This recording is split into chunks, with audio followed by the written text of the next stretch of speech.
Sir, ನಮ್ಮ ನೆಟ್ಸರ್ ಪ್ರಾಡಕ್ಟ್ನ ಬಳಸಿದ ಮೇಲೆ ನಿಮಗೆ ಏನೇನು ಅನಿಸ್ತತಿ? ನಿಮ್ಮ ಒಂದು ಮಾತು ಹೇಳ್ರಿ ರೈತರುಗಳಿಗೆ.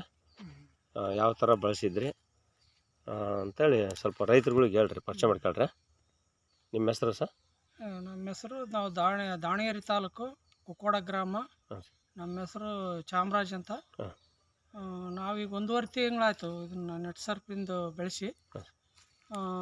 ಭೂಮಿಯಲ್ಲಿ ಎರೆಹುಳು ಹೆಚ್ಚಾಗಿದ್ದವು, ಆಮೇಲೆ ಗಿಡ ಹೆಲ್ತಿ ಆಗಿದ್ದವು, ಆಮೇಲೆ ತೋಟ ಸ್ವಲ್ಪ ಗ್ರೀನ್ ಜಾಸ್ತಿ ಇದೆ. ತದನಂತರ ಇವರು ನಮ್ಮ ಗ್ರಾಮ ಪಂಚಾಯತಿ ಮಾಜಿ ಅಧ್ಯಕ್ಷ ಪ್ರಕಾಶ್ ಅನ್ನೋರು, ಅವರು ನಮಗೆ ಪರಿಚಯ ಮಾಡಿಕೊಟ್ರು. ಒಳ್ಳೆ ರಿಸಲ್ಟ್ ಐತಿ, ರೈತರೆಲ್ಲರೂ ಉಪಯೋಗಿಸ್ಬೋದಿದ್ನ ಅಂತ ನಾವು ಕೇಳ್ಕೊಳ್ತೀವಿ. ಸರ್, ಮೊದಲು ಹೆಂಗಿತ್ತು, ಈಗ ಏನು ಅನಿಸ್ತದೆ ಸರ್ ನಿಮಗೆ? ಭೂಮಿ ಸ್ವಲ್ಪ ಮಿದು ಐತಿ. ಫಸ್ಟ್ಗೆ ಬಾಡಿ ಆಡತ್ತು ಭೂಮಿ, ಅದರಿಂದ ಬೇರಿಗೆ ಗಾಳಿ ನೀರು ತಗೊಳಕ ಆಸ್ಪದ ಆಗಿದೆ ಅದನ್ನ ಹಾಕೋದ್ರಿಂದ.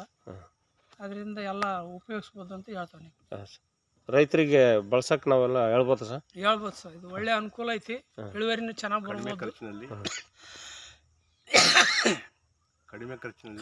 ಖರ್ಚು ಕಡಿಮೆ ಆಕತಿ. ಈಗ ನಾವು ಕೊಟ್ಟಿಗೆ ಗೊಬ್ಬರ ಅವು ಭಾಳ ಖರ್ಚು ಬರ್ತಾವು.